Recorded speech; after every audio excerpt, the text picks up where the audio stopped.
하나님은 우리에게 은혜를 베푸사 복을 주시고 그의 얼굴 빛을 우리에게 비추사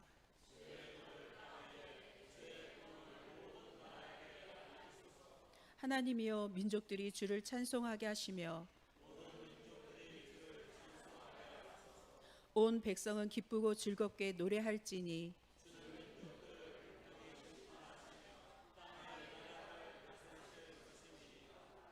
하나님이여 민족들이 주를 찬송하게 하시며 모든 민족으로 주를 찬송하게 하소서.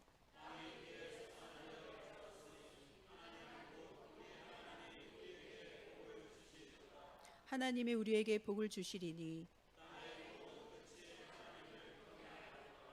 아멘.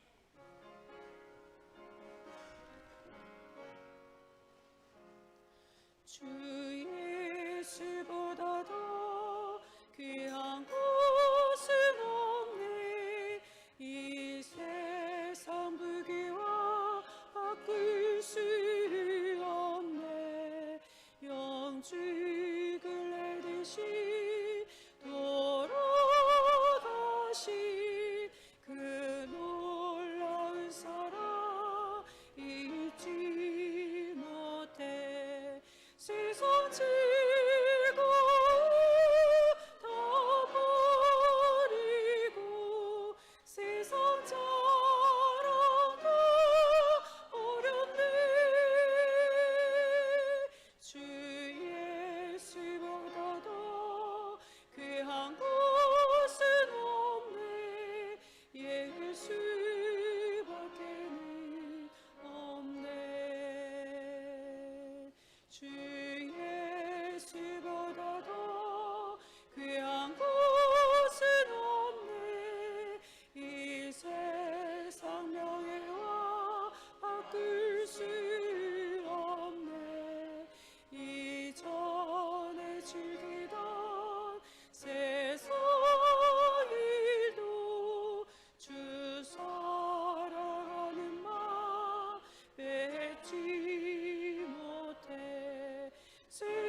다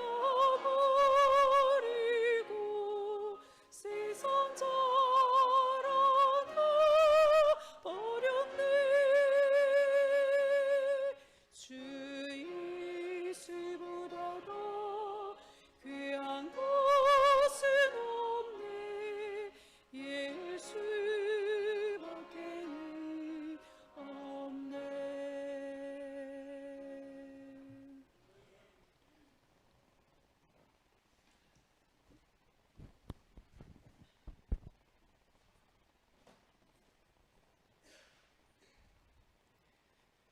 너희 중에 고난당하는 자가 있느냐? 그는 기도할 것이요. 즐거워하는 자가 있느냐? 그는 찬송할지니라. 너희 중에 병든 자가 있느냐? 그는 교회의 장로들을 청할 것이요. 그들은 주의 이름으로 기름을 바르며 그를 위하여 기도할지니라. 믿음의 기도는 병든 자의 구원하리니 주께서 그를 일으키시리라. 거룩하신 하나님 아버지, 긴 장마도 그치고 무더위가 계속되는 8월의 두 번째 날을 맞이하여 주셔서 주님 전으로 예배할 수 있는 믿음을 주시니 감사를 드립니다. 지난 한 주간도 우리의 육신의 아픔과 고통과 우리의 심령에 공고한 자들이 있습니다. 주님께서 아버지 하나님 만져주시고 치유하여 주셔서 예수 그리스도 앞에 부끄럼 없게 하시고 믿음 안에서 삶을 살아갈 수 있도록 주님 도와 주시옵소서. 어떠한 고난과 고통과 아픔이 있어도 참고 인내함으로 주님께서 주시는 말씀 위에 새롭게 변화하는 우리의 삶이 될 수 있도록 주님 도와 주시옵소서. 이 나라와 이 민족을 위해 기도합니다.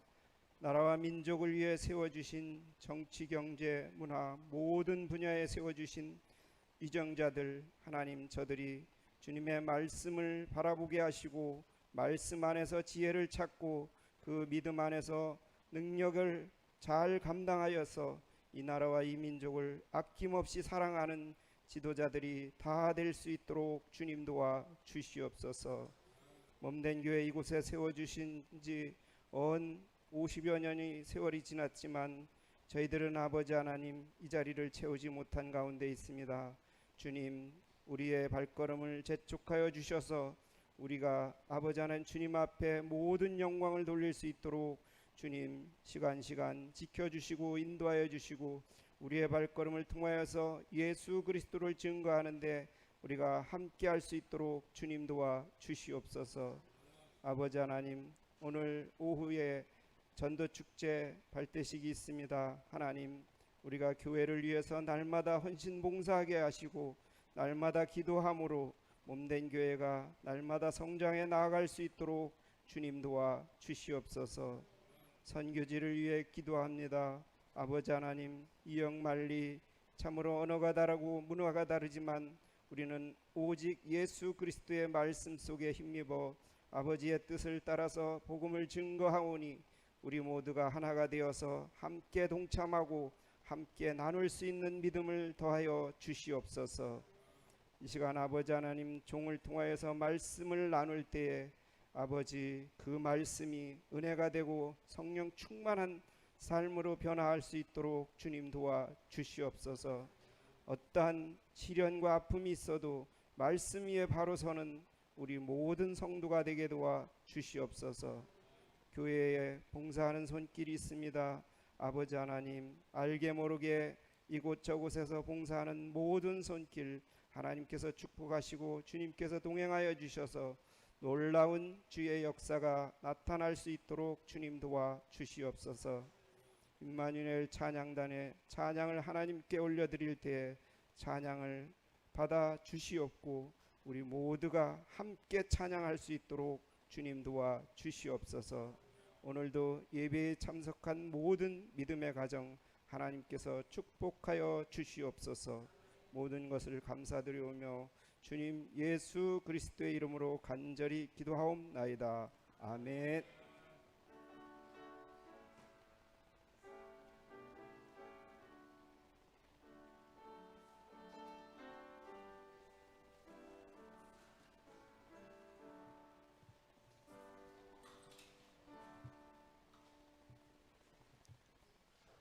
엎드려 평화 인사 나누시겠습니다.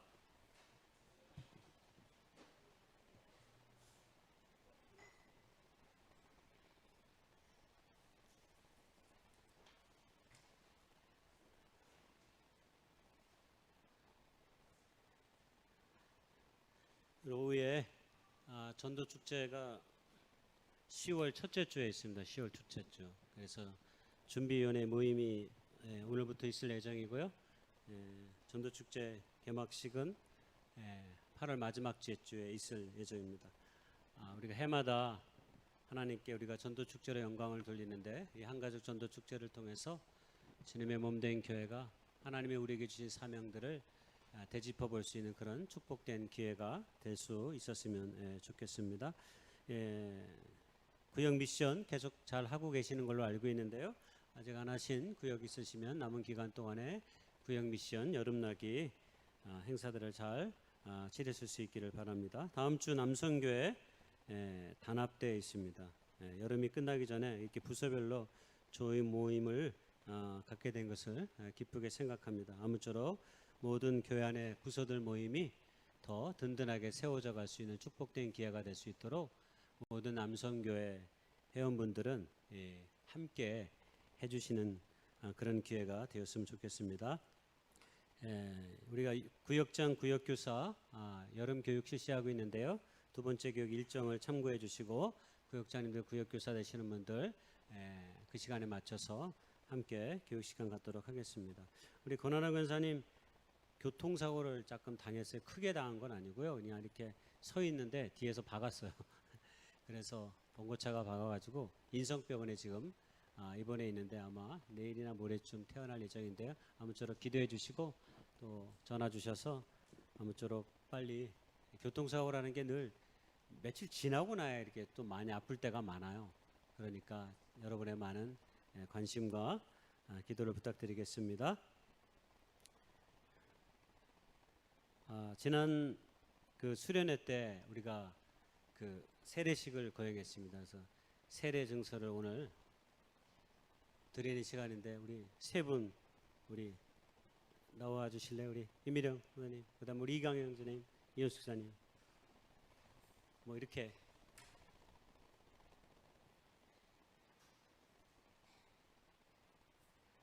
다시 한번 이따가 박수로 환영해 주시면 좋겠습니다. 세례 증서 제24-1호 이름 이미령 1955년 2월 29일생 이 사람은 2024년 7월 28일 성부와 성자와 성령의 이름으로 세례를 받고 본 교회의 세례 교인이 되었음을 증명합니다. 2024년 8월 11일 춘천 그리스도교회 하용수 목사. 네, 박수로 이렇게.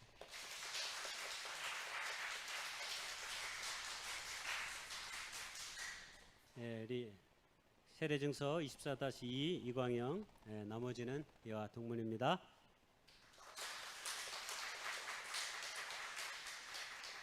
네, 24-3 우리 이현숙 집사님, 나머지 이와 동문입니다. 돌아서서 인사 한번 해주세요. 네, 박수로.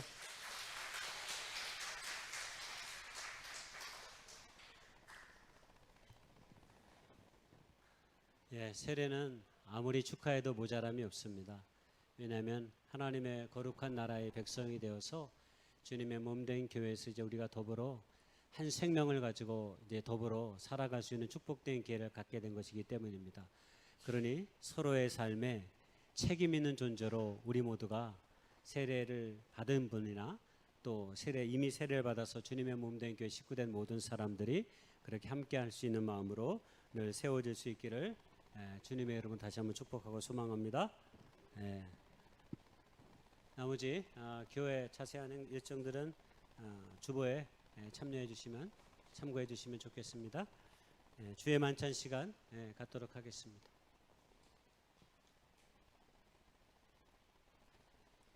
하나님의 말씀은 갈라디아서 5장 16절에서 23절의 말씀입니다. 내가 이르노니 너희는 성령을 따라 행하라. 그리하면 육체의 욕심을 이루지 아니하리라. 육체의 소욕은 성령을 거스르고 성령은 육체를 거스르나니 이 둘이 서로 대적하므로 너희가 원하는 것을 하지 못하게 하려 함이니라. 너희가 만일 성령의 인도하시는 바가 되면 율법 아래 있지 아니하리라. 육체의 일은 분명 아니고 음행과 더러운 것과 호색과 우상숭배와 주술과 원수 맺는 것과 분쟁과 시기와 분냄과 당짓는 것과 분열함과 이단과 투기와 술취함과 방탕함과 또 그와 같은 것들이라. 전에 너희에게 경계한 것 같이 경계하노니 이런 일을 하는 자들은 하나님의 나라를 유업으로 받지 못할 것이요 오직 성령의 열매는 사랑과 희락과 화평과 오래 참음과 자비와 양선과 충성과 온유와 절제니 이 같은 것을 금지할 법이 없느니라. 그리스도 예수의 사람들은 육체와 함께 그 정욕과 탐심을 십자가에 못 박았는지라. 만일 우리가 성령으로 살면 또한 성령으로 행할지니 헛된 영광을 구하여 서로 노엽게 하거나 서로 투기하지 말지니라. 예, 여름이 막바지에 다다르고 있는데요. 사람들은 여름이면 휴가를 많이 떠납니다. 휴가의 한자어는 쉴 휴자에 틈 가짜입니다. 한마디로 얘기하면 쉬어가는 틈, 그게 바로 휴가입니다. 가장 무더울 때 우리가 우리의 일상의 삶의 발걸음을 멈추고 휴식을 취하는 이유가 무엇이겠습니까? 또 다른 가을의 시간, 겨울의 시간들을 준비하고자 우린 때로 이런 휴식을 취하는 것입니다. 바쁜 일상의 삶을 멈추고 잠시 우리의 삶을 돌아봄을 통하여서 또 다른 삶의 발걸음을 힘있게 옮겨가기 위해 우리에게는 이런 휴식과 휴가가 필요한 것입니다.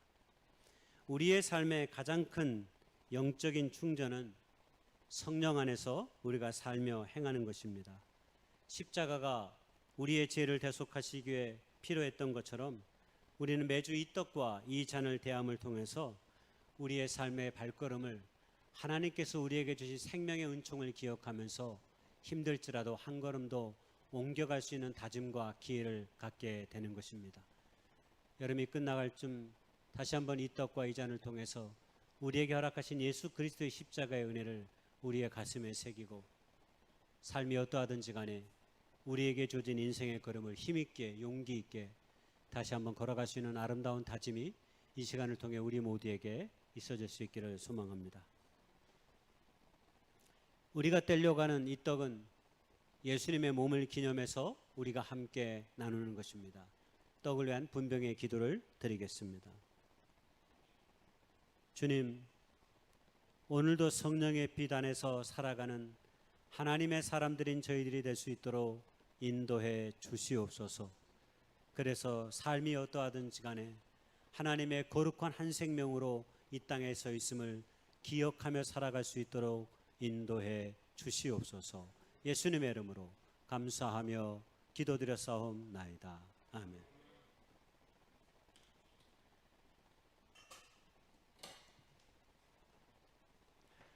주의 이름으로 세례 받으신 분들이 이 떡에 함께 참여할 수 있습니다.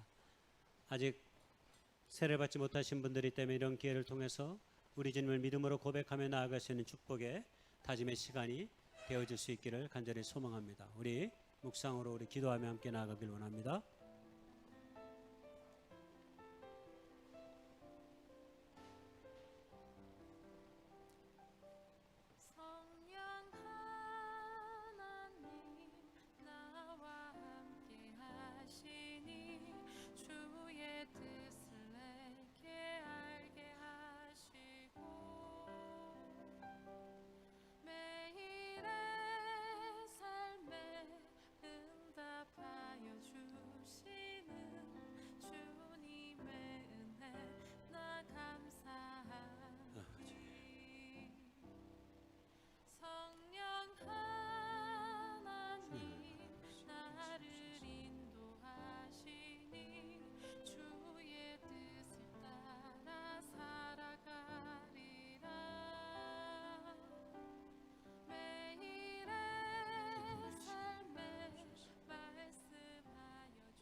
우리가 받으려고 하는 이 잔은 주님의 보혈의 피를 기념해서 함께 나누는 것입니다. 배잔을 위해 기도하겠습니다. 이 잔을 먹고 마심을 통해서 예수 그리스도의 생명의 피가 우리 안에 있음을 기억하게 하사 우리 안에 세상이 주는 불안과 두려움을 넉넉히 믿음으로 이길 수 있는 저희들 될 수 있도록 인도해 주옵소서. 우리 안에 성령께서 그렇게 우리의 영혼의 빛을 더하게 하셔서 세상의 모든 어둠을 이기게 하시고 하나님의 거룩한 백성으로 이 땅 가운데 한평생 하나님의 영광을 위해 살아가는 저희들 될 수 있도록 주님 도와 주시옵소서. 예수님의 이름으로 감사하며 기도드렸사옵나이다. 아멘.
봉헌하겠습니다.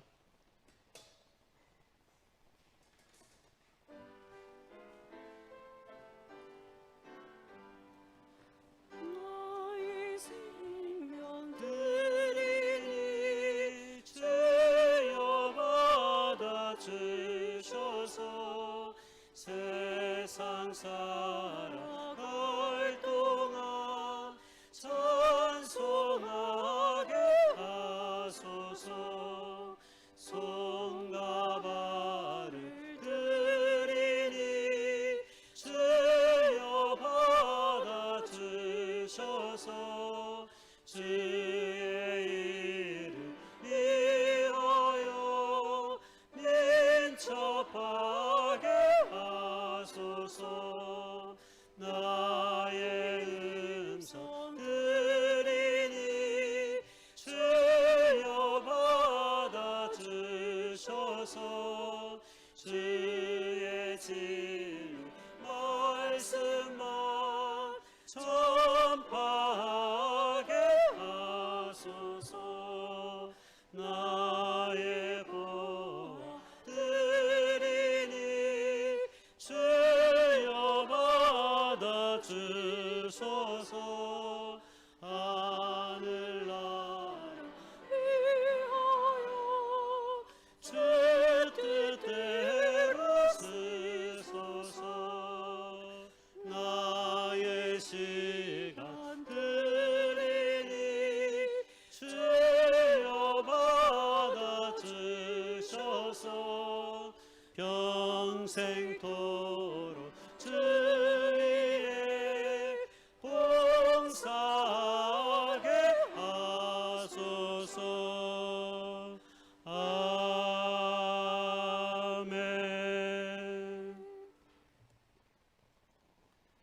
거룩하신 하나님, 감사합니다. 무더운 여름의 날을 우리의 삶 가운데 맞이하면서도 우리가 하나님 앞에 영광과 존귀의 예배를 겸손히 드릴 수 있도록 인도해 주신 것을 진심으로 감사합니다.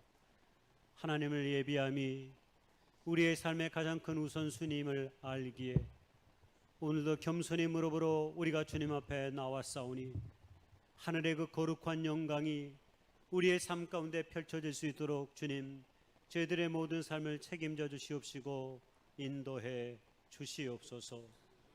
주님, 오늘도 내가 최고라고 외치는 세상의 한가운데서 교회를 통해 손잡고 더불어가는 길을 온전히 배울 수 있도록 인도해 주옵소서.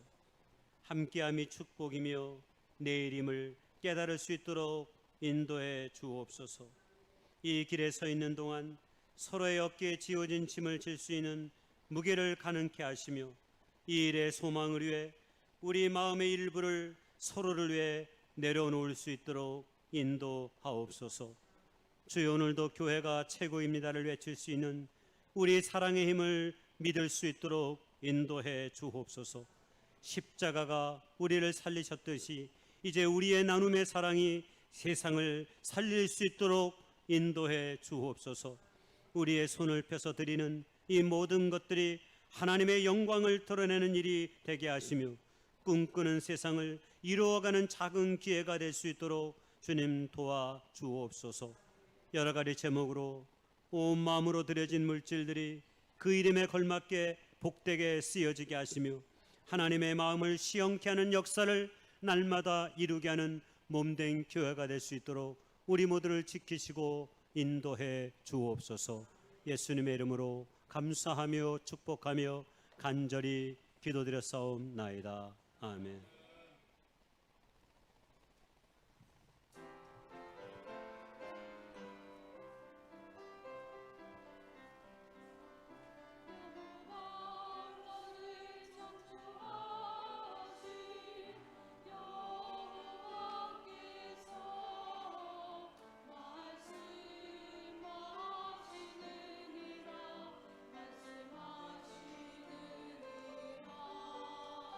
말씀하시느니라. 이스라엘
요한복음 7장 37절로 39절 말씀입니다.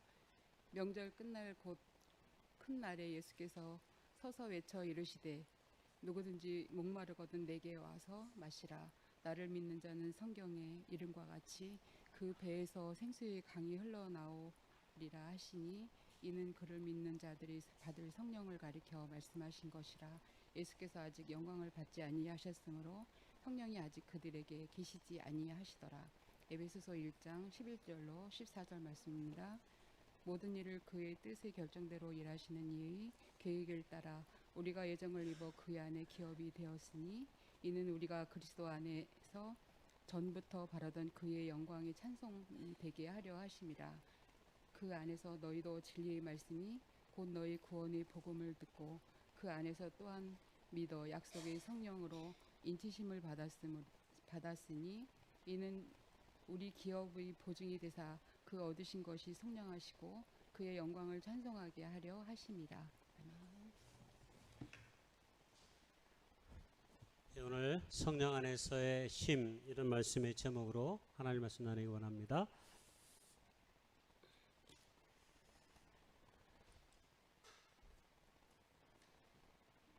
이 시대에 예수를 믿는다는 게 참 좋은 것 같아요.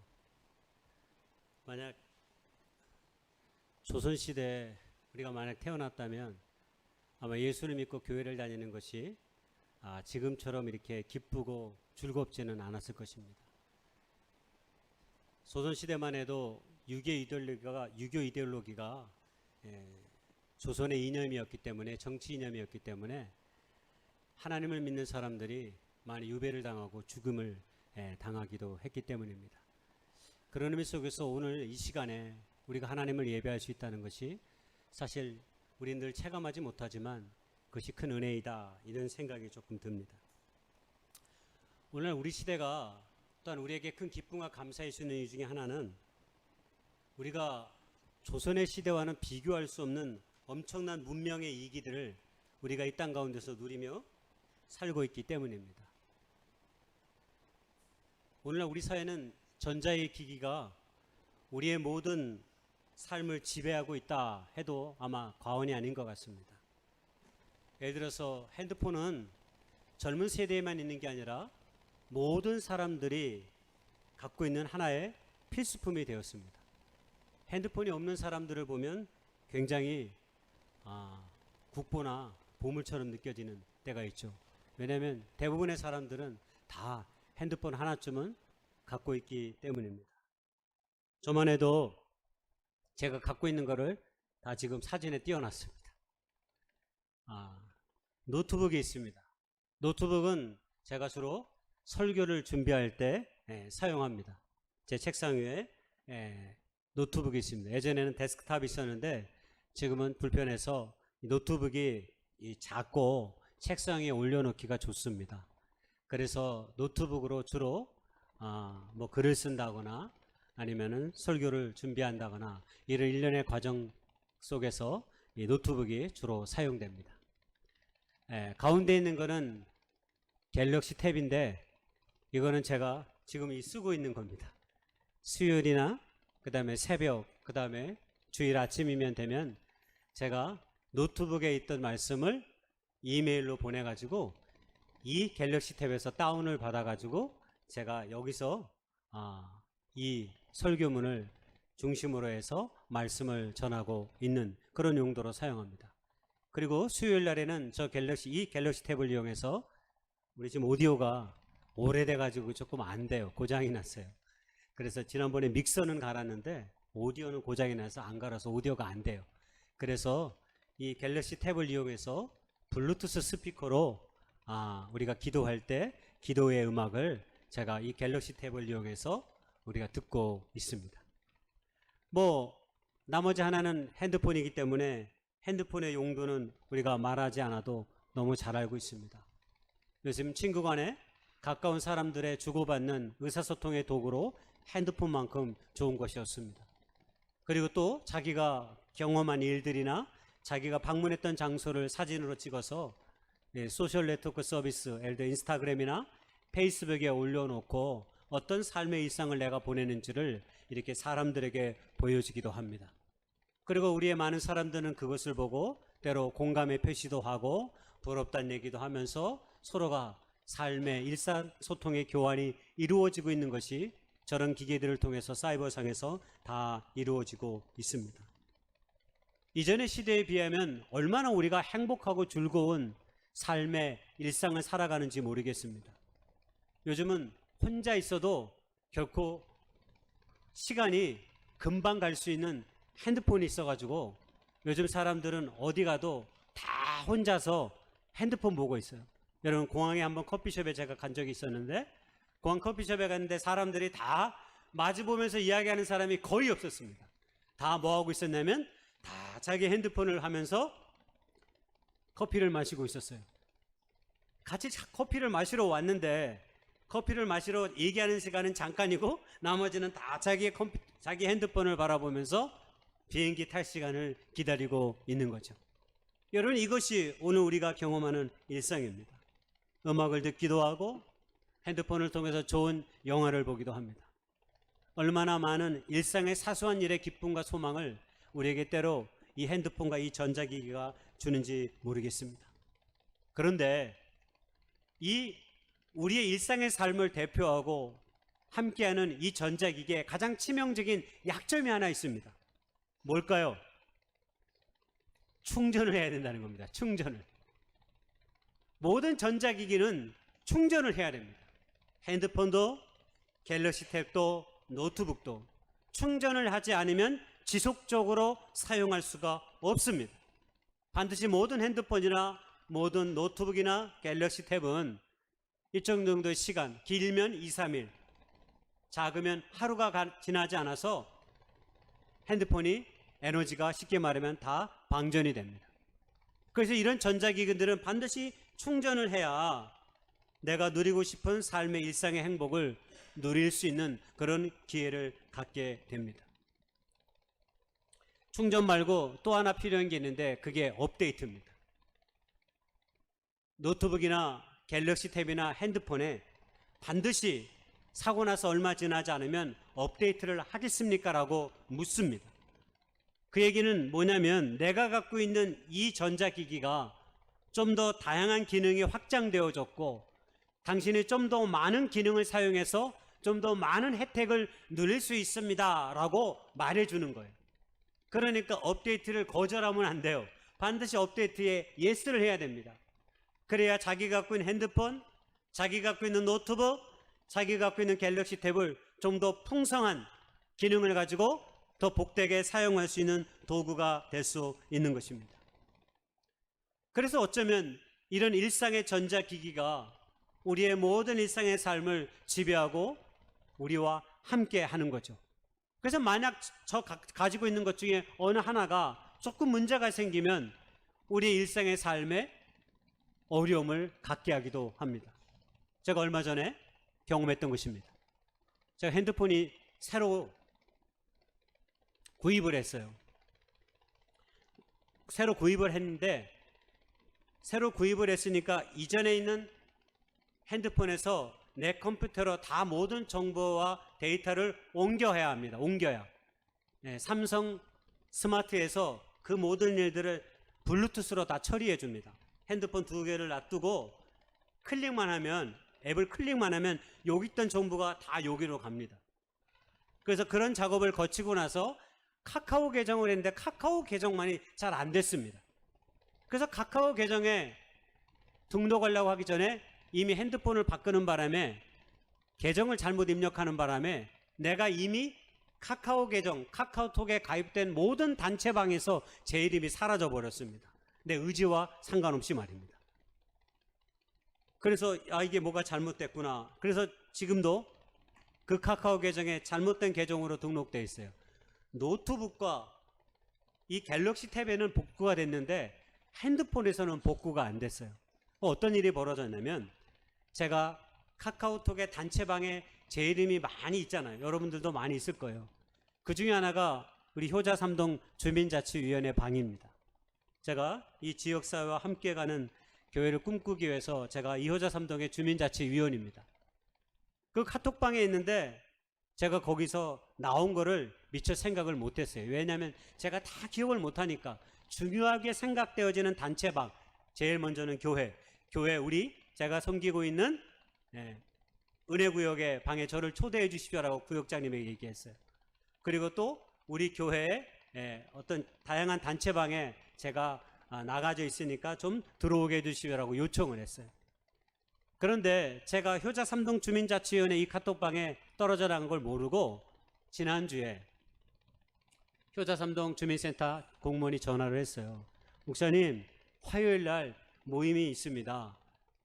이 강대 앞에 신호등 설치권 때문에 공청회를 조금 하려고 하는데 목사님 와주셨으면 좋겠습니다. 화요일 날 시간이 되시는지요? 그래서 예, 알겠습니다 하고 전화를 끊었어요. 그래서 화요일이 되기를 기다렸습니다. 근데 화요일이 돼도 별 연락이 없어요. 그래서 바뀌었나 싶었어요. 나중에 봤더니 수요일 날 강대병원 앞에 지금 신호등이 생겼습니다. 원래 거기가 신호등이 없었습니다. 신호등이 수요일 날 생겼어요. 그리고 이미 플랜카드에 그게 수요일부터 이 신호등이 작동된다고 써져 있더라고요. 그래서 이게 어떻게 됐나 하고 생각해 봤더니 그때서야 깨달았습니다. 이 공무원이 주민자치위원회 카톡방에 공청회 시간을 게시한 겁니다. 그러니까 당연히 저는 몰랐죠. 한다고만 저에게 알려줬지 몇 시에 한다고는 안 알려줬어요. 거기에 때가만 게시하고요. 저는 그것도 모르고 언제 하지, 언제 오는 거야 하고 생각하다가 그냥 넘어가 버린 그런 경험이 얼마 전에 지난주에 있었습니다. 결국 수요일 날부터 보니까 신호등이 생겨가지고 이제 앞으로는 신호등에 의해서 강대 앞 사거리를 지나가게 되어 있습니다. 제가 이 경험을 하면서 사실 오늘 설교의 말씀을 준비했습니다. 왜냐하면 이런 미디어 기기의 생활 속의 경험들이 어쩌면 우리의 신앙생활과 굉장히 맞닿아 있다라고 하는 생각을 해보았기 때문입니다. 전자기기의 가장 중요한 요소가, 가장 치명적인 약점이 충전과 업데이트라면 그것이 어쩌면 우리의 신앙생활과도 유사하다는 생각을 해봤습니다. 여러분, 우리가 교회를 다니고 예수를 믿은 지 대부분 오래됐습니다. 그런데 어느 순간부터 우리가 정말 주님 안에서, 교회 안에서 우리가 정말 행복하고 기쁨 있는 삶의 시간들을 갖고 있는지 한번 생각해보는 기회가 되었습니다. 우리가 정말 예수를 믿고 교회를 다니는 것이 너무나 즐겁고 행복해야 되는데 혹 언제부터인가 우리는 그 기쁨과 행복을 다 세상 가운데 빼앗겨 버리고 정작 우리가 교회 안에서 누리는 그 기쁨과 소망 어린 삶의 시간들을 충분히 누리지 못하고 사는 것은 아닌가 하는 생각을 했기 때문입니다. 오늘 말씀에 빗대어 보면 그것은 다른 것이 아닙니다. 어쩌면 우리의 신앙에도 미디어 기기의 충전과 업데이트처럼 우리의 믿음과 신앙도 날마다 좀 충전이 되어지고 업데이트가 되어지는 그런 삶을 살아간다면 우리는 훨씬 더 행복한 신앙의 생활, 교회 생활을 할 수 있지 않을까 하는 생각을 했기 때문입니다. 하나님께서 우리가 이 전자기기를 통해서도 일상의 소소한 기쁨과 행복을 누리며 살도록 하셨는데 하물며 하나님께서 우리의 삶을 창조하셨을 때 얼마나 더 큰 기쁨과 소망으로 여러분 우리의 삶을 인도하셨겠습니까? 하나님께서 사람을 창조하시고 창세기 1장 28절에 하나님께서 우리에게 복을 주시오 우리로 하여금 생육하고 번성하여 땅에 충만하라 라고 우리에게 하나님의 은혜를 부어주시고 약속해 주셨습니다. 그러니까 이 땅에 있는 모든 사람들은 처음부터 하나님 안에서 행복하고 복된 삶을 살아갈 수 있도록 창조되었다는 거예요. 이것이 우리가 세상 가운데 기쁨과 소망을 누리며 살 이유가 되는 것이죠. 그러면 그리스도인들의 삶에 은퇴는 없는 거죠. 다른 것이 아니라 나의 은퇴를 말하는 것이 아니라 우리의 신앙의 은퇴를 말하는 것입니다. 사람은 나이가 들어 다 은퇴해야죠. 그리고 다음의 세대들에게 물려줄 수 있어야죠. 그건 지극히 당연한 것입니다. 그러나 우리의 신앙의 그 열정과 그 기쁨과 그 소망은 사실 우리가 주님 앞에 가는 순간까지 은퇴가 없는 거죠. 하나님께서 우리의 삶 가운데 복 주시기를 원하신다라고 말씀해 주셨기 때문입니다. 그런데 더 놀라운 하나님의 비밀이 있습니다. 하나님께서 우리를 하나님의 형상으로 창조하고 너 혼자 힘으로 열심히 살아가도록 만들게 하신 것이 아니라 놀랍게도 우리에게 성령을 보내주셔서 우리의 힘이 아니라 성령의 힘으로 살아갈 수 있도록 우리를 하나님께서 붙잡아 주셨다라고 하는 사실입니다. 주님께서 이 땅을 공생의 사역을 마치시고 떠나기 전에 무슨 약속을 하셨냐면 요한복음 14장 26절에 보혜사 성령을 우리 가운데 보내주시겠다고 약속해 주셨습니다. 당신은 지금 이 땅에서 사역을 마치고 하늘나라로 올라가지만 나를 대신하여 영이신 성령님을 우리에게 보내주셔서 내가 너희들과 영원히 함께 있겠다고 하는 약속의 성령을 보내주시겠다고 말씀하신 거죠. 그래서 사도행전 2장에 보면 오순절날 성령께서 임하셔서 과거의 구약시대에는 특별한 사람들에게만 임하였던 그 성령의 놀라운 역사가 사도행전 2장 이후로 모든 사람들에게 예수 주어졌다는 것입니다. 여러분, 그것만으로도 우리가 우리의 인생을 얼마나 복되게 살아갈 수 있는 하나님의 그 놀라운 사랑과 관심을 우리가 충분히 생각해 볼 수 있는 거죠.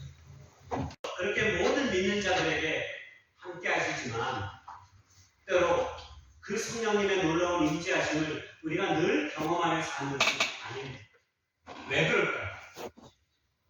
하나님의 영이 믿음의 사람들인 우리에게 있지만 우리가 세상의 것들에 미혹당하거나 세상의 것들에 우리가 관심을 많이 쏟게 되면 자연스럽게 우리 안에 성령께서 그 역할을 하지 못하게 된다라고 하는 것입니다. 우리가 세상의 소리에 민감하면 우리 안에 역사하시는 하나님의 영의 소리에 우리가 둔감하게 됩니다.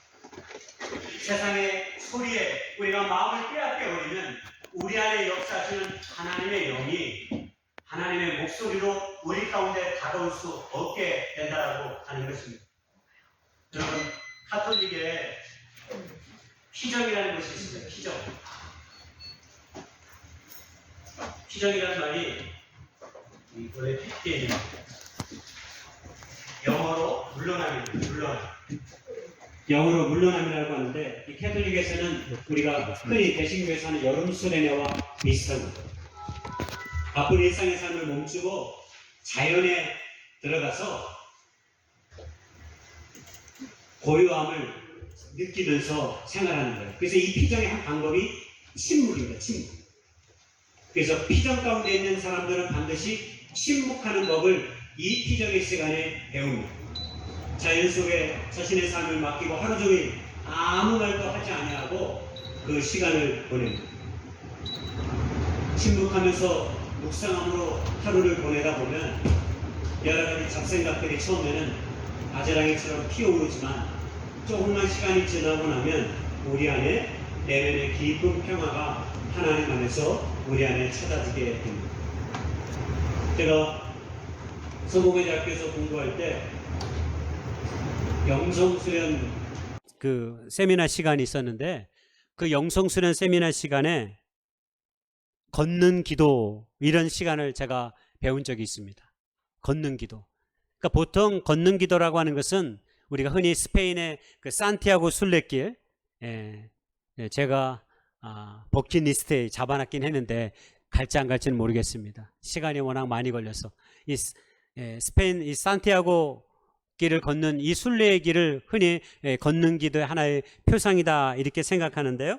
제가 수업 시간에 배웠던 건 그것은 아니었고 넓은 강의실에 의자가 다 치워진 채 촛불을 켜놓고 거기에 사람들이 원을 그리며 딱 서 있습니다.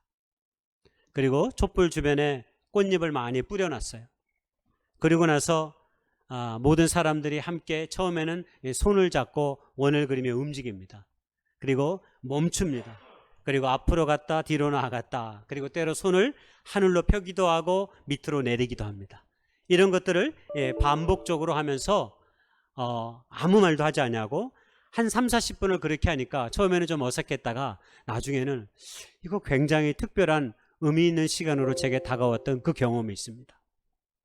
하나님께 영광으로 나아가고자 하는 그 피조물들의 삶의 몸부림을 그 짧은 시간에 제가 경험했기 때문입니다. 그런 시간을 겪으면서 제가 가졌던 마음에 다가오는 감정 중에 하나는 우리 안에 성령 안에서 이 몸과 영혼의 평화가 꼭 필요한 존재구나, 우리의 삶이. 그런 생각이 조금 들었습니다. 여러분, 사람은 무작정 앞으로 달려가기만 해서 살아갈 수 없습니다. 반드시 어느 순간 우리의 길들을 돌아보면서 내가 지금 바르게 걸어가고 있는 것인지, 온전한 삶의 길로 나아가고 있는지를 반드시 물어봐야 합니다. 왜냐하면 이 물음의 시간이 없으면 우리는 반드시 어느 한순간에 넘어질 수 있기 때문입니다. 그래서 우리가 성령의 도우심을 구해야 합니다. 우리가 성령의 도우심을 구해야 하는 이유는 우리는 성령을 통해서만 우리가 반드시 이 땅 가운데서 한 인간의 삶을 가지고 온전히 살아갈 수 있기 때문입니다. 그래서 여러분, 성경에 우리에게 성령을 소멸하지 말라라는 이 말씀이 우리에게 있습니다. 여러분, 성령을 소멸하지 말라는 말이 이게 번역으로 사실 적절치 않은 말입니다. 왜냐하면 소멸이라는 게 사라질소의 멸할 머리라서 이게 완전히 없어진다고 하는 것인데, 성경에서 하나님이 우리에게 주신 성령은 믿는 자들에게 없어지지 않습니다. 모든 믿는 자들에게 함께 합니다. 설령 우리가 죄악 가운데 있을지라도 그 성령은 소멸되지 않습니다. 단지 이 말의 본래의 뜻은 불이나 등불을 꺼버리는 것, 원래는 이런 의미를 갖고 있는 것입니다. 한마디로 우리 안에 전기가 있지만 금방처럼 불이 꺼져버리는 것입니다. 우리가 놀라운 시간에 경험을 했잖아요. 어두워져 버렸어요, 갑자기. 그랬더니 이 모든 것이 불이 다 나가버렸어요. 그리고 조그만 시간이 지나서 이 모든 것이 원래의 이치로 되돌아왔습니다. 여러분, 무엇을 경험하십니까? 하나님께서 이 얘기하라고 불을 꺼뜨리게 하신 것 같아요. 여러분, 성령을 소멸한다는 건 이런 것입니다. 우리 안에 성령이 계시지만 우리가 우리 안에 불이나 등불을 꺼버리면 아까 같은 상황이 발생하는 거예요. 우리가 원하는 것을 누리지 못하는 거예요. 우리가 계획했던 것을 이루지 못하는 거예요. 제가 만들어 놓았던 이 모든 것들이 무용지물이 되고 맙니다. 하나님의 영이, 성령이 우리와 함께하는 이유가 바로 여기 있는 것입니다. 우리의 인생의 삶을 꺼버리면 바닥에 살아가도록 끊임없이 만들고 거예요. 우리의 신앙의 삶이 연약해지지 않도록 우리를 도우시며 하나님의 생명의 밝은 빛으로 이 땅 가운데 살아갈 수 있도록 만들어 버리는 겁니다. 저희 어머니 집에 가면 늘 제가 하는 잔소리가 하나 있습니다. 집에 갈 때마다 불이 꺼져 있습니다. 대낮에 가도 꺼져 있고 밤에 가도, 밤에는 가끔씩 얇게 켜놓는데 낮에 갈 때는 거의 100% 꺼놨습니다. 이걸 왜 꺼놓습니까? 그랬더니 전기가 나가잖아. 전기가 들잖아. 전기값이. 이 빛이 조금 비치니까 이 꺼놔도 된다는 거야. 아니 어머니, 이 전기빛보다 이 빛이 우리에게 주는 마음의 평화의 빛이 훨씬 큽니다. 사람들은 조그만 전기값을 아끼기 위해서 이 빛이 우리에게 주는 심령의 내적인 평안함과 그 빛의 궁극적인 의미를 깨닫지 못할 때가 많아요. 제 얘기가 아니라 빛에 관한 학자의 이야기예요. 여러분, 집안이 밝은 거하고 약간 어둠칠해 있는 거하고 사람의 심리에 미치는 영향이 굉장히 크다고 합니다. 하루 이틀은 괜찮겠죠. 그러나 그렇게 해서 내 자녀들이 5년 10년을 어두컴컴한 학교를 갔다 내 집이 늘 컴컴해 있어. 그런 것들이 자연스럽게 우리의 심리에 영향을 미치는 거예요. 그래서 저는 항상 빛을 다 킵니다. 집을 밝히는 걸 좋아해요. 밝으면 우리의 마음도 밝아질 수 있어요. 자꾸 우리를 어둠의 그늘에 우리를 사로잡히게 하면 안 됩니다. 비유적으로 얘기하면 그런 거죠. 하나님의 성령께서는 우리 마음에 불을 켜신 분이에요. 그래서 그 불 켜진 빛으로 우리가 이 땅 가운데 살아가도록 만드신 거예요. 그래야 우리가 세상살이가 덜 힘이 듭니다. 근데 우리가 예수를 믿고 하나님의 성령을 선물로 받았으면서도 이 성령이 맨날 불 꺼진 방에 있는 것처럼 우리가 만약 우리의 삶을 살아간다면 여러분 우리가 힘들 수밖에 없어요. 여러분 우리가 주님을 알기 이전에 우리가 걸어왔던 삶의 일상이 바로 그것 아니었습니까? 내 힘으로 몸부림치며 살아왔지만 그것이 우리에게 참된 기쁨과 행복을 안겨다 주지 못했다는 사실을 우리가 예수 그리스도를 발견하고 나서 깨닫는 그 복음의 비밀이 아니었습니까? 그래서 여러분 성령이라고 하는 뜻이 얼마나 놀라운 뜻을 갖고 있는지 몰라요. 이 뜻이 헬라어로 파라클레토스인데 이게 무엇인 말이냐면 우리 곁에서 우리를 도우실 목적으로 부르신 분이 바로 성령님이라는 거예요. 그분이 우리 곁에 계셔서 우리의 삶에 일으켜 세워주도록 우리를 붙잡고 우리를 도와주시기 위해서 성령이 우리 가운데 있는 분이라는 거예요. 그게 성령이 갖고 있는 본래의 뜻이에요. 여러분 생각이 있는 자녀라면 부모님에게 기댈 때까지 기대는 게 좋아요. 부모님이 기대어도 좋을 만큼의 무엇을 줄 수 있을 만큼 어느 정도 여건이 되면 말입니다. 근데 너무 어릴 때부터 철이 들어가지고 초등학교 때부터 예를 들어 나는 부모의 도움을 받지 않고 내가 언제 열심히 살아볼게요. 그러면서 예를 들어서 학교도 때려치고 열심히 알바를 하고 그렇게 돈을 번다고 생각해 보세요. 하나도 좋은 게 아닙니다. 여러분 그렇게 해서 온전한 길로 나아질 수 없습니다. 우리는 보통 성인이 되기까지는 우리가 부모의 도움을 받아야 된다고 말하지만 요즘은 기댈 수 있을 때까지만 기대어라. 세상이 어려우니 그런 말을 합니다. 우리가 독립해서 나가기 전까지는 갈 수만 있으면 부모가 내게 무엇인가 줄 수 있을 때까지 기대어 사는 것도 괜찮습니다. 왜냐하면 부모님께서 우리의 손을 외면하신 분이 아니기 때문입니다. 우리의 부모들은 웬만하면 내가 안 먹더라도 내 자녀를 위해서 내 먹을 것을 주는 분이기 때문입니다. 여러분 성령님이 우리의 삶에 그런 분이라고 하는 것입니다. 그렇게 성령께서 우리를 돕기 위해 존재하시고 우리를 붙잡기 위해 존재하신다고 하는 사실을 우리에게 가르쳐 주고 있는 것입니다. 이게 바로 우리가 성령님을 의지해야 되고 성령님을 붙잡아야 되는 것 중에 하나죠. 그리고 하나님께서는 그렇게 우리를 붙잡아서 성령으로 우리를 더 큰 목적 있는 삶으로 이르게 만드셨습니다. 여러분 그것이 무엇입니까? 그게 에베소서 1장 12절과 14절에 나와요. 성령께서 우리의 삶을 붙잡는 이유, 우리가 성령 안에 이 삶을 지속해야 하는 이유, 우리가 성령 안에서의 쉼을 누려야 하는 이유는 궁극으로 우리의 모든 삶이 하나님의 영광의 찬송이 되기 위해서라고 말하고 있는 거예요. 여러분 세상에서 가장 훌륭하고 멋진 삶이 뭡니까? 하나님의 영광을 찬양하며 사는 삶입니다.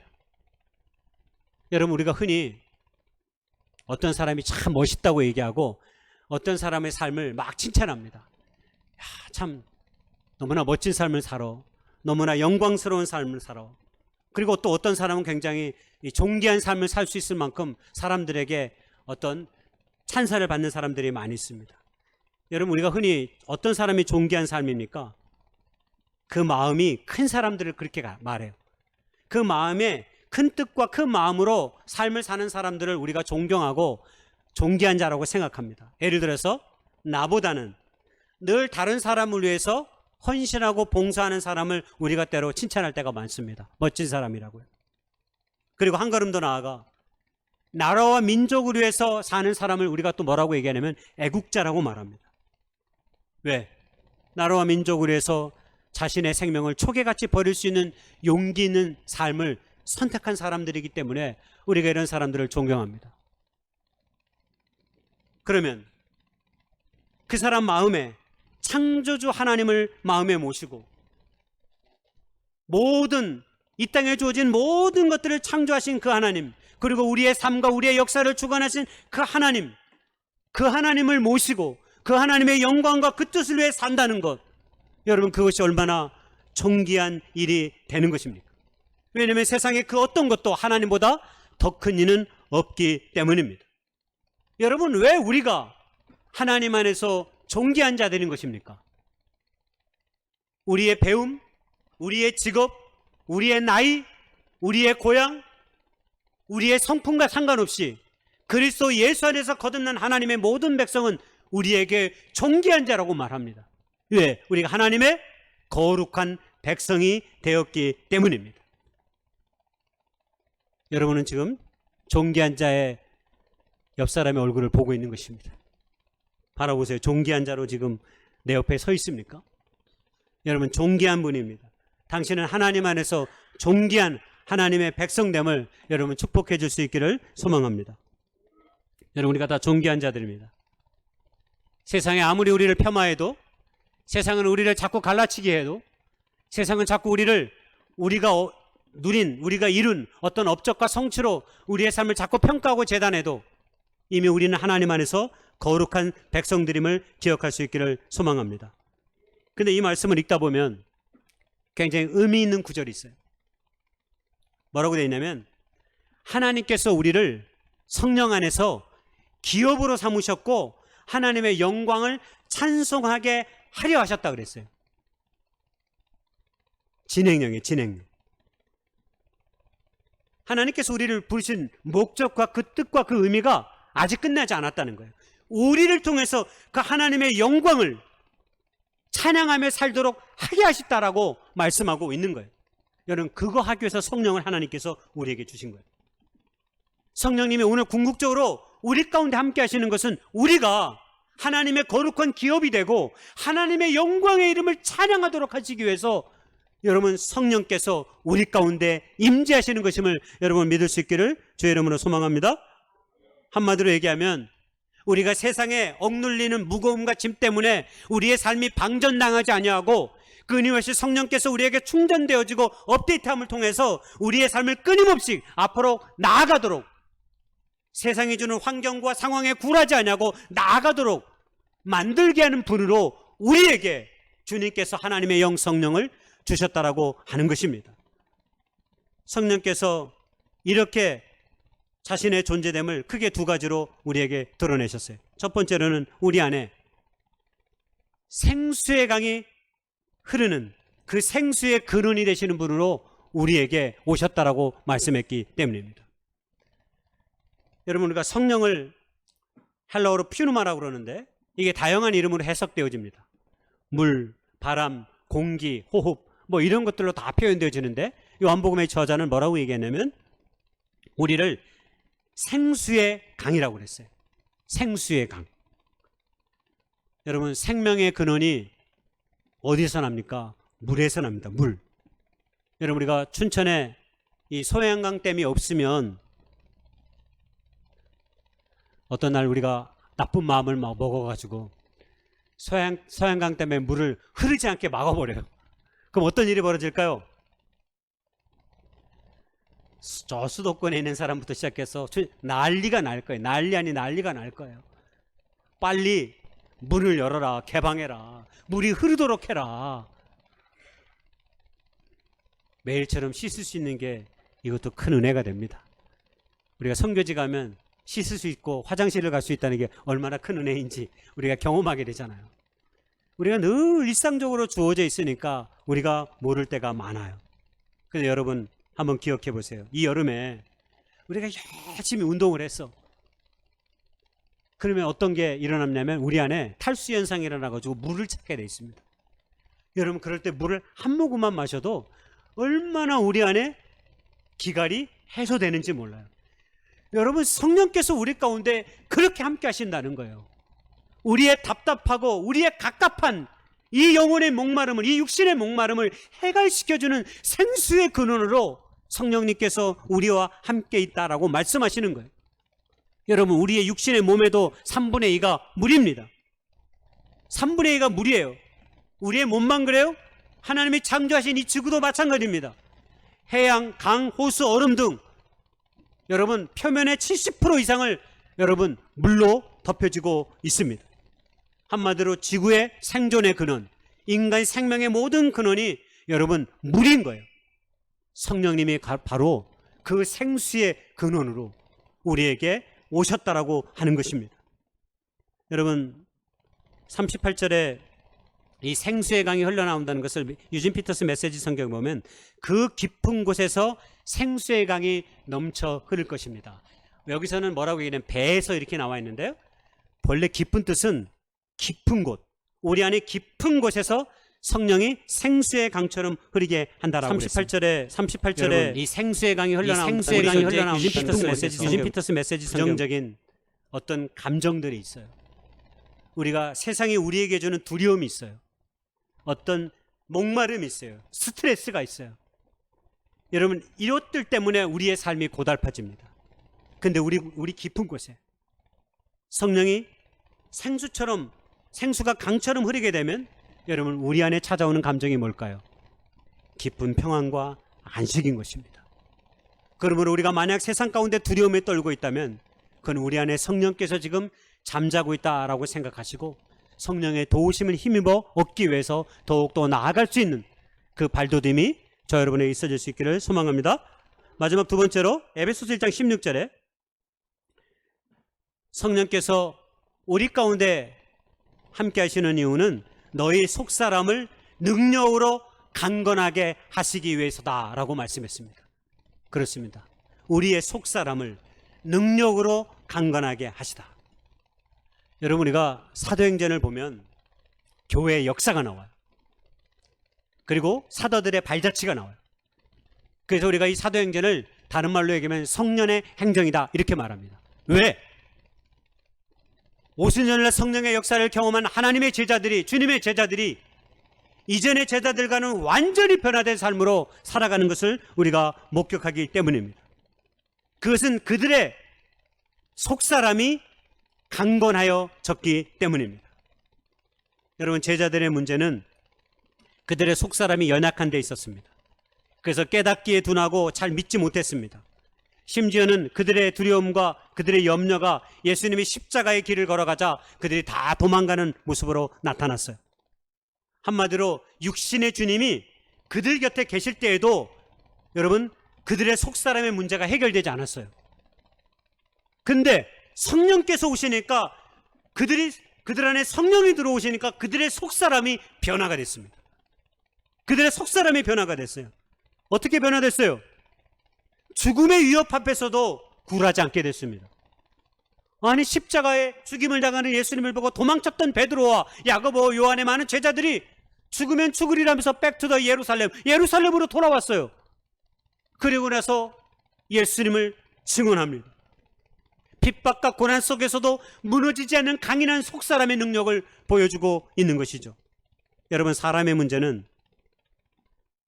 우리의 속사람이 심각하게 망가지고 병들어 있다는 데 있습니다. 왜 그럴까요? 사람들은 속사람을 돌보는 게 아니라 겉모습을 돌보는 일에 우리의 시간과 우리의 에너지를 다 쏟기 때문입니다. 박영돈 목사님이라는 분이 오늘날 이 땅 가운데 가장 교인수가 많은 종교가 하나 있대요. 여러분 그 종교가 뭘까요? 자기 몸을 숭배하는 몸 종교라고 합니다. 몸 종교. 이해하시겠죠? 성령을 통해서 우리의 외모를 가꾸는 것은 이제 대한민국 사람이면 기본이 됐습니다. 얼굴 하나쯤 우리가 다 고치고 살아야죠. 한국의 성형외과는 또 뛰어난 능력을 갖고 있기 때문에 우리의 외모를 아름답게 할 수 있죠. 그것뿐입니까? 요즘 더 인기 있는 것은 이 피트니스 클럽을 통해서 자신들의 다져진 몸을 인스타그램, 유튜브, 짧은 쇼츠, 유튜브 뭐 이런 것에 엄청나게 영상이 올라가. 네이버 대부분 뭐냐면 운동하는 모습이에요. 운동하는. 그리고 신체적으로 단련되어진 몸을 자랑하고 남자고 여자고. 그리고 자기들이 운동하는 것을 다 사진으로 영상으로 찍어가지고 막 올려요. 요새 그런 영상이 얼마나 많은지 몰라요. 요즘 젊은이들은 못생긴 사람이 하나도 없어요. 요즘 젊은이들은 저처럼 이상한 몸이 안 되고 대부분 다 균형 잡힌 몸이더라고.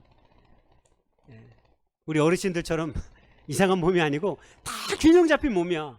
막 2두 밖에 3두 밖에 나오고 어떻게든 다 이렇게 몸을 잘 가꾸는지 모르겠어요. 요즘 젊은이들의 모습을 보면 다 부러울 정도로 자기 몸 관리를 어떻게 잘하는지 모르겠어요. 세상에는 요즘 그런 사람들이 너무 많아졌습니다. 잘생기고 잘 다져진 몸으로 살아가는 사람들 말입니다. 그런데 우리가 살아가는 세상은 더 이전보다 추악한 세상이 되어가고 있습니다. 뭐 때문일까요? 우리의 겉모습은 열심히 가꾸는데 우리의 속사람은 하나도 가꾸지 않고 있기 때문입니다. 모양은 그럴듯한데 그럴듯한 몸에서 나오는 말들은 너무나 섬찟합니다. 너무나 무례하고 너무나 품위가 없고 너무나 무섭습니다. 왜? 우리의 속이 다 병들었기 때문입니다. 그리스도인들의 겉모습은 세상의 사람들과 같지만 우리의 속사람은 근본적으로 다른 사람들입니다. 성령의 능력으로 살아가는 그리스도인의 모습을 바울은 에베소서에서 그렇게 말했습니다. 너의 속사람을 능력으로 강건케 한다라고 말입니다. 여러분, 에베소 3장 16절의 말씀을 읽다 보면 우리의 속사람이 능력으로 강건하여지는 그 모습의 결과가 무엇인지를 우리에게 소개해요. 그것은 바로 사랑으로 사는 사람들이다. 예수님의 성령이 우리 가운데 다가오시면 우리의 마음속에 가장 깊은 은사와 그 역사가 뭐로 나타나냐면 우리의 마음에 품은 그 뜻이, 그 모습이 사랑입니다. 그리고 그 사랑이 깊어지고 넓어지게 된다라고 하는 것입니다. 이전에는 나만 생각했어요. 그런데 예수의 성령께서 내 안에 활동하시고 내 안에 임재하시면서 그 뜻대로 살면 우리의 손과 발이 이웃을 향해 나아가기도 하고 우리의 속사람이 깊어지고 넓어짐을 통하여서 하나님을 사랑하고 이웃을 사랑하는 일에 내 삶에 소명과 은사가 있구나 하는 사실을 깨닫게 되는 것입니다. 성령은 우리 안에 연약한 속사람을 강건하게 하므로 주님을 신뢰하고 사랑하며 순종하게 합니다. 그러므로 자연스레 주님이 이루신 일들에 대한 책임의식을 가지고 우리가 살아갈 수 있게 되는 것이죠. 결론입니다. CCM 가사 중에 그 연예인이었던 이성경 씨가 불러가지고 한때 인기가 많았던 노래가 하나 있어요. 원래 계획에는 제가 노래를 부르게 돼 있는데 시간이 많이 지난 관계로 노래를 부르진 않겠습니다. 큰 마음을 먹고 제가 그렇게 계획을 세웠는데 벌써 25분이 돼버렸어요. 불도 나가고 그래가지고 제가 노래를 부르진 않겠습니다. 제가 마음을 크게 먹고 노래를 부르려고 했는데 다음에 한번 부르겠습니다. 근데 이 가사 중에 마음에 참 소망인 게 뭐냐면 뭐라고 되어 있냐면 이 세상을 살아가는 동안에 나의 힘을 의지할 수 없으니 기도하고 낙심하지 말 것은 주께서 참 소망이 되심이라. 그 다음에 마음에 드는 것 제일 하나님의 꿈이 나의 비전이 되고 예수님의 성품이 나의 인격이 되고 성령님의 권능이 나의 능력이 되길 원하고 바라고 기도합니다. 약간 좀 버릇이 없긴 하는데 왜냐하면 성령님의 능력이 다 자신의 능력이 되기를 바라면 이건 너무 강할 것 같은데 그러나 그 의미를 알겠죠. 예수님을 닮아가는 능력이 성령님이 주시는 능력입니다. 그렇습니다. 우리 안에 성령이 충만하면 우리가 성령의 임재 안에 우리의 힘을 갖게 되면 우리의 모든 삶이 하나님의 향한 꿈으로 한 걸음씩 더 나아가게 되어 있습니다. 성령은 우리 삶이 바르게 지속될 수 있도록 만드는 힘의 근원입니다. 내 힘으로가 아닌 성령님의 힘으로 고난 가운데 또 다른 내일을 열어갈 수 있습니다. 이번 우리의 여름의 심이 성령 안에서 한 걸음 더 나아가는 삶의 도약의 계기가 되기를 주님의 이름으로 축복하고 소망합니다. 잠시 기도하겠습니다. 하나님의 성령 가운데서 우리의 삶이 날마다 거하게 해달라고 기도할 수 있기를 소망합니다. 그래서 성령의 능력 안에서 우리의 삶이 이전과 다르게 하나님의 뜻 가운데 붙잡히 받은 믿음의 삶이 될 수 있도록 잠시 기도하겠습니다. 하나님 감사합니다. 붙잡아 주시고 인도해 주시옵소서. 모든 것들이 우리 주의 성령께서 동행하심을 통하여서 우리가 또다시 일어서고 나아갈 힘을 얻습니다. 내 힘으로 살아왔던 모든 순간들 하나님 이제 감춰 주시옵시고 이제는 주의 성령의 능력 안에서 우리의 모든 삶이 참된 힘과 능력과 강건함을 얻게 주시옵소서. 그래서 두렵지 않는 내일의 소망으로 나아가는 저희들 될 수 있도록 주여 인도해 주옵소서. 예수님의 이름으로 감사하며 기도드렸사옵나이다. 아멘. 다 같이 찬양 드리겠습니다. 일어나서 찬양 드리겠습니다.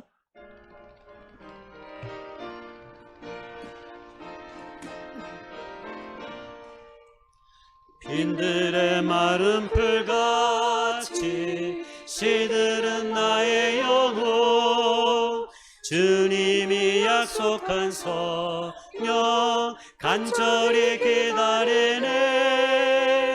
가물어 메마른 땅에 담배를 내리시듯 성령의 담배를 부어 새 생명 주옵소서. 반가운 빗소리 들려 산천이 춤을 추네. 봄비로 내리는 성령 내게도 주옵소서. 가물어 메마른 땅에 담배를 내리시듯 성령의 담배를 부어 새 생명 주옵소서. 절 따라 우러를 내려 초목의 무성하니 갈급한 내 심령 위에 성령을 부으소서. 가물어 메마른 땅에 담배를 내리시듯 성령의 담배를 부어 새 생명 주옵소서. 참되신 사랑의 언약 어길 수 있사오랴. 오늘의 흡족한 은혜 주실 줄 믿습니다. 가물어 메마른 땅에 담배를 내리시듯 성령의 담배를 주어 새 생명 주옵소서. 아멘. 이제는 2000년 전에 땅에 오셔서 허물 맞고 죄 많은 저희들을 구속하시기 위해 십자가에 못 박혀 죽으신 우리 구주 예수님의 은혜와 우리 아버지 하나님의 극진하신 사랑과 성령님의 가마감동 내주 충만 교통하심의 역사가 오늘 다시금 성령이 주신 능력과 그 입 안에서 일어서며 나아가기를 소망하는 춘천교회 모든 식구들과 이 예배에 참여한 모든 사람들이 영원부터 영원까지 함께 하시기를 우리 구주 예수님의 이름으로 간절히 축원하옵나이다. 아멘.